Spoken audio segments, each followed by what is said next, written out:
Hello everyone and welcome to Physical Science. We are in Unit 8, Section 2. We're going to talk about kinetic and potential energy. I think about this in terms of students. Kinetic students are the ones that move around or are like super go-getters. And then potential ones are the ones that are kind of just hanging out because they have potential, but they're just not actually moving around and doing what they need to. So are you a kinetic or are you a potential student? Think about that. If you're taking these notes and actively thinking about this, I guarantee you're a kinetic student. If you have no idea what's going on and you're looking around the room and you're just staring at somebody across the room, you're probably just a potential student. Maybe you should turn into a kinetic. All right, moving on. All right, kinetic energy is energy of motion. You guys are using kinetic energy. There is a formula for this that we can turn into a triangle. Yes, we love some triangles. So, kinetic energy equals 1/2 mv squared. Now you may be wondering, okay, well, there's more going on here than just three things like we normally have. How am I going to turn this into a triangle? But I'll show you. And then the unit is going to be in joules. So I want you to draw in a triangle below where you put in your formula. And do you see how we have 1/2 m times v squared? So there's no fraction here. So that means I need to put all this side by side. So I'm going to group up 1/2 m. And then I'm going to put over here v squared. And then remember I said whatever over here, you just put wherever is left open. So that's kinetic energy equals 1/2 times v squared. 1/2 m times v squared. So if you want to use the triangle for this instead of algebra, go ahead and plug in just like this. Okay, so our unit is going to be in joules. This is a cart sliding down. As it is sliding down, when it is moving, it is exhibiting kinetic energy. And kinetic energy is going to be affected by the two things, your mass and your velocity. So the heavier it is, the more kinetic energy. Or the faster it's going, the more kinetic energy. So there are two things that can affect kinetic energy, both mass and volume, and velocity. So let's look at an example. It says, find the kinetic energy of a 10 kilogram. 10 kilogram, I think, okay, grams is mass, so I'm going to write m above it, and I'm going to write it down at the bottom, like I always do for my units. So mass equals 10 kilograms. So a 10 kilogram bowling ball that is rolling at 3 meters per second. So I think, okay, 3 meters per second. Well, meters per second is velocity.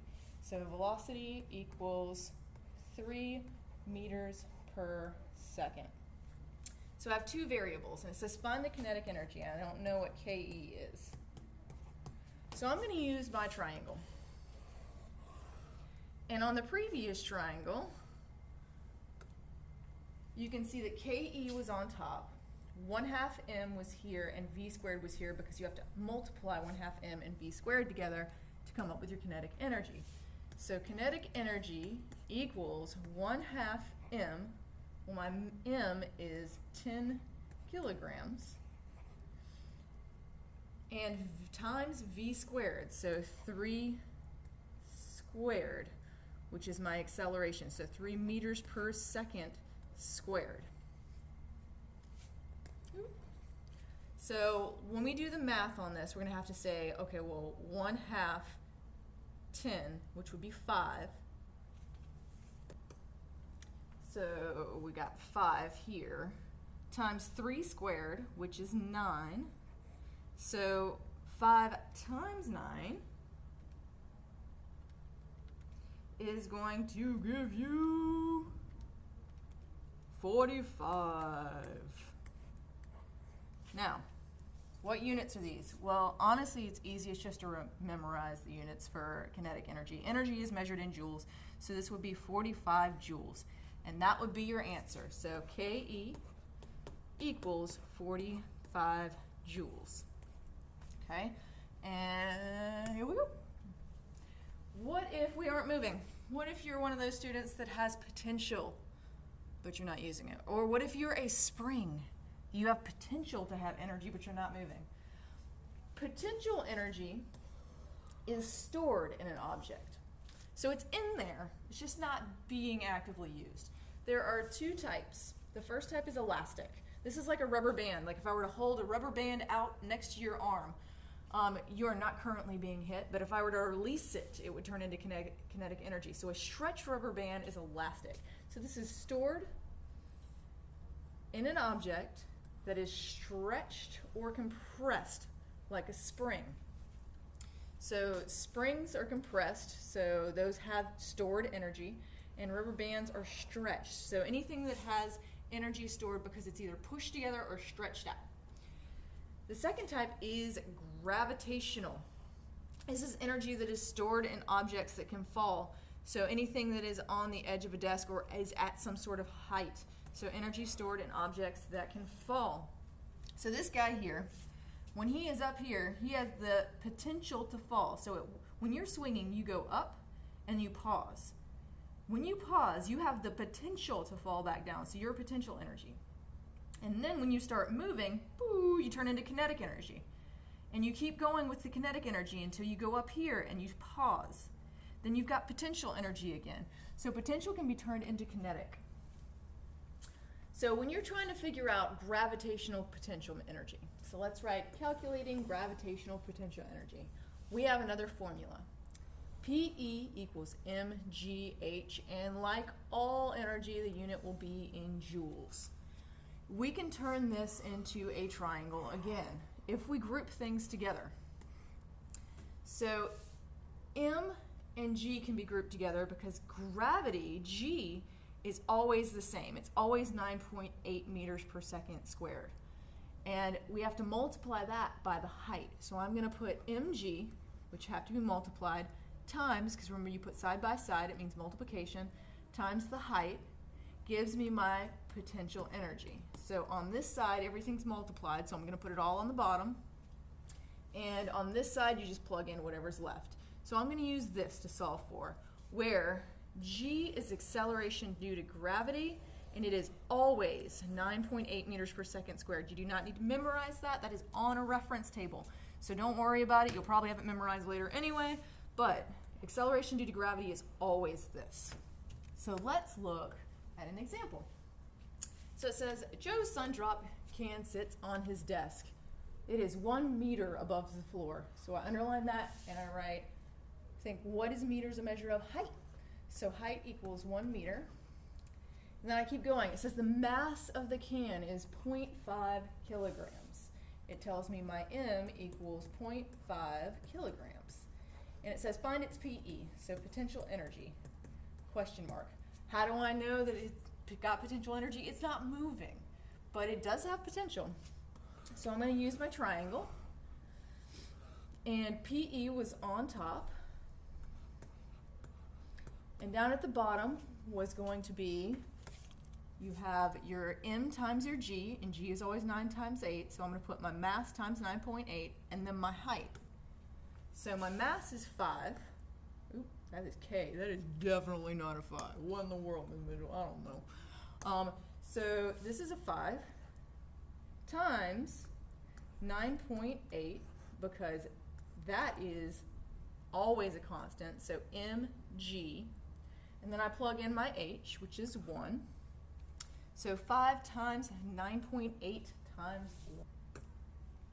I get my potential energy is equal to 49. And then I think units, well, I just have that the units, I've memorized that the units for energy are all in joules, whether it's kinetic energy or potential energy.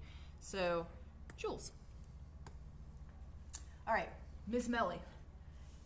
Yeah, she makes John put the can in his backpack on the floor. Ooh, so she doesn't want it sitting on the desk. What in the world? It's kind of mean, Miss Melly.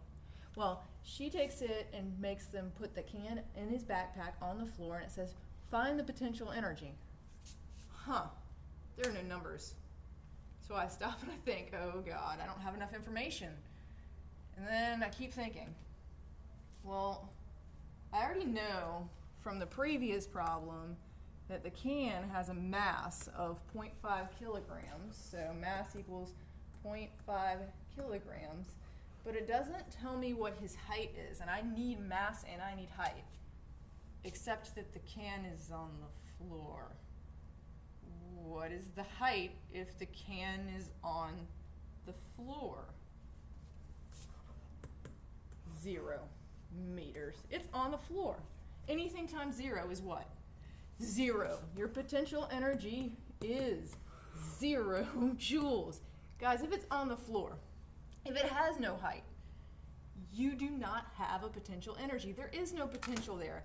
That's the reason why she told him to put it in his book bag. If it's sitting on his desk, then there is potential energy for it to fall and spill, bust open and spill everywhere.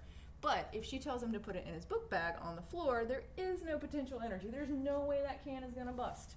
So that's the difference. Now, if we are looking at a chart of this, please write highest potential energy and lowest kinetic energy.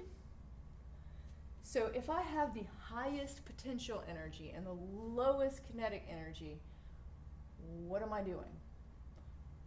I'm high up, but I'm not moving. So this is like the swing guy. So if I'm going for my highest potential energy, I have a lot of potential up here, but I'm paused. What happens as it turns into kinetic energy? Well, he starts moving, and he gets close to the ground. This is the lowest potential energy and the highest kinetic energy because he is moving very quickly at this point until you end up with that. So this point here is the highest kinetic energy. He is moving quickly until he hits the ground. So the highest kinetic and lowest potential is down here. So it's going to be moving really quickly and then it's going to hit the ground. If you're on the ground, you have no potential energy. You can't go any further. So another example that you don't have to draw in, but just want to recap, is a guy hitting a baseball. So he hits a baseball and he has high kinetic energy because it's moving really fast and low gravitational potential energy because it's not very high. As it starts going up and up and up, it starts slowing down.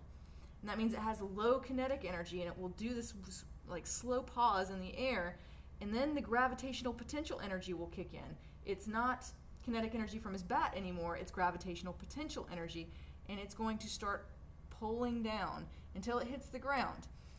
So it's going to have high kinetic energy here until you hit the ground, and then you have no gravitational potential energy. So the higher up you have, the more gravitational potential energy. The lower down you are, the less.